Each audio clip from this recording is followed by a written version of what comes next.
The US and India are seeking closer ties to counter China, and the sky isn't the limit.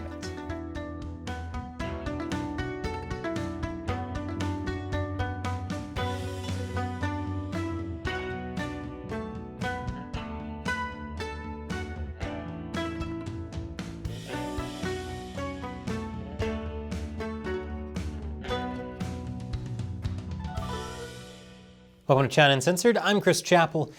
The US and India don't see eye to eye on everything, especially when it comes to Russia, but nonetheless, the two nations are drawing closer to each other. And there's a simple reason why. Because that's what brings people together. Not what you both love, but what you both hate. If a complete stranger mentions the Flash movie was a convoluted mess, they're my new best friend, and we're going to chat about it for hours. Last week, Indian Prime Minister Narendra Modi visited the White House. The U.S. and India commemorated recent moves to increase cooperation. For example, earlier this year, they started the initiative on critical and emerging technology to support working together on developing technology.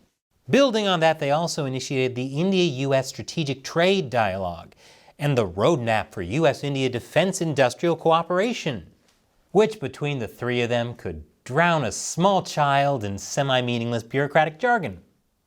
Altogether, the agreements are supposed to facilitate the development and trade of technologies in critical domains such as semiconductors, space telecom, quantum, AI, defense, biotech, and others, and fast-track technology cooperation and co-production in areas such as air combat and land mobility systems, intelligence, surveillance and reconnaissance, munitions, and the undersea domain.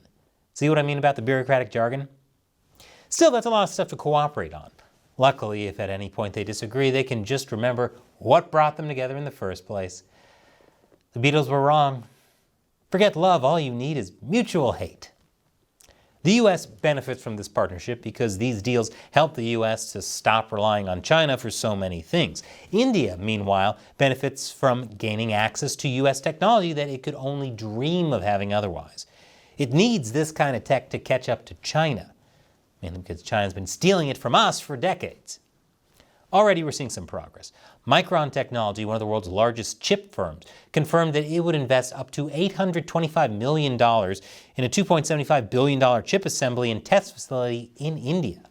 As for the defense side of things, the US and India agreed to jointly manufacture the General Electric jet engines needed to power modern jet fighters in India.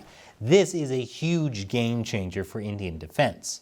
It's kind of like how in some Zelda games you go from a wooden sword to a bronze sword, and finally you get to the Master Sword. Well, imagine if instead of going through all that, you get to level up straight to a freaking fighter jet. Ganon doesn't stand a chance. The reason it's such a big deal is that only 4 countries in the world have the manufacturing technology and infrastructure needed to make high-end fighter jet engines.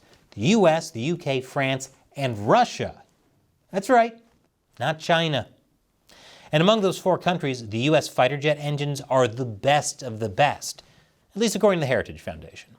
Given how few countries can make high-end fighter jet engines, the manufacturing technology to do so is so closely guarded and only shared, even partially, with the closest of allies, which now includes India. The engines they're talking about building together has the same technology that powers the U.S. Navy's Super Hornet. High-end, but not bleeding edge. Still, it drastically improves India's capabilities in both the Indian Ocean and the Himalayas, and it could pave the way for construction of future U.S. aircraft. And speaking of the Himalayas, the U.S. also agreed to provide around 30 General Atomics MQ-9B high-altitude drones. It'll be a mix of Sea Guardians and Sky Guardians that will help India track Chinese troops in the Himalayas. In return, the U.S. gained access to Indian shipyards, where it can repair Navy ships. This would help the U.S. a ton in the event of war with China.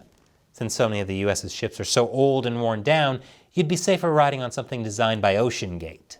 The CCP does not like the agreements, which is why Chinese state-run media warned India that it must reject U.S. plans of containing China.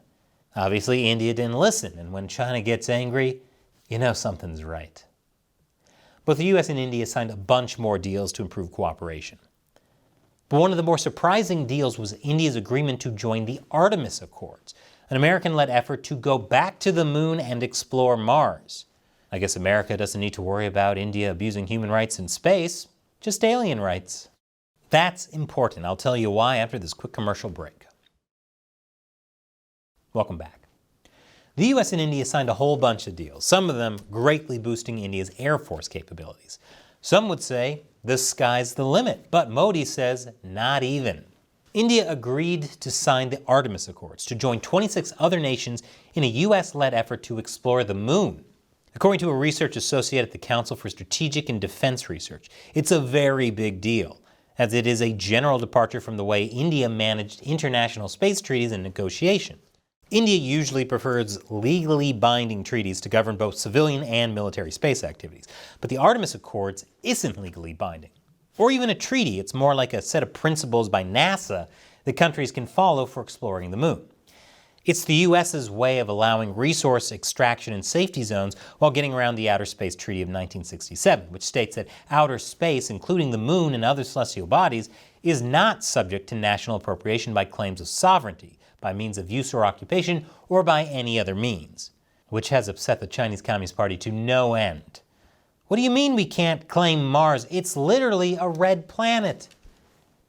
India definitely doesn't want to be left behind in the space race with the US and China. And this isn't just for prestige, although it is a lot of prestige. Getting a selfie on the moon is the ultimate clout on Instagram.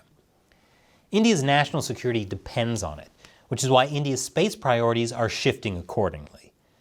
These days, space superiority has a huge role to play in geopolitics. China knows this, which is why it's pouring a lot of money and resources into developing its own space programs, such as the plan to land Chinese astronauts on the moon by 2030, which would be very useful for grabbing resources.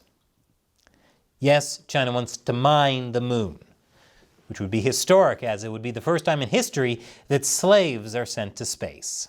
Unless you consider dogs human slaves. Aside from that, China's also developing new technology through experiments with biotech, high-energy beams, and even AI in space. Has China never seen any of the Alien movies? Or 2001: A Space Odyssey? AI in space never has a happy ending. China's already used a ground-based AI to control a small satellite for 24 hours without any human order, which is kind of redundant since communists aren't human anyway. But the AI satellite picked very specific spots to look at. One targeted area was Patna, an ancient city by the Ganges River in northeast India, which is also home to the Bihar Regiment, the Indian Army unit that met China's military in a deadly encounter in the Galwan Valley in the disputed border region in 2020. To counter China, India is building up its private sector to encourage SpaceX-type ventures, and is planning to launch its own space station by 2030. But India's space capabilities are very limited compared to China's. As of March 2020, China owned 13.6% of all Earth-orbiting satellites, compared to 2.3% for India. That's why it needs support from the US and other members of the Quad Alliance.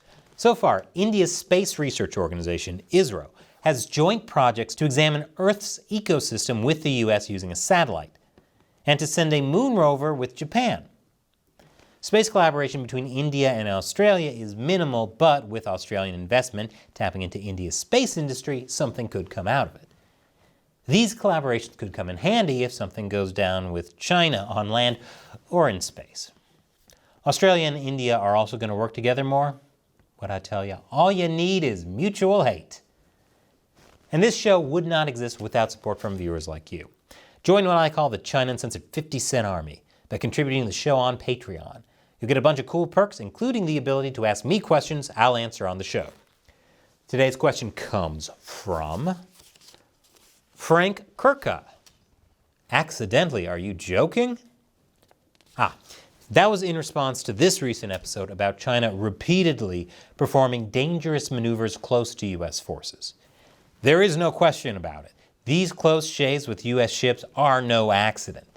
Those are orders given from very high up within the Chinese Communist Party. But I said the risk is that China could accidentally spark a war if, during these close encounters, there's a crash and someone dies. I say accidentally because right now, the CCP is not ready for a military confrontation with the US.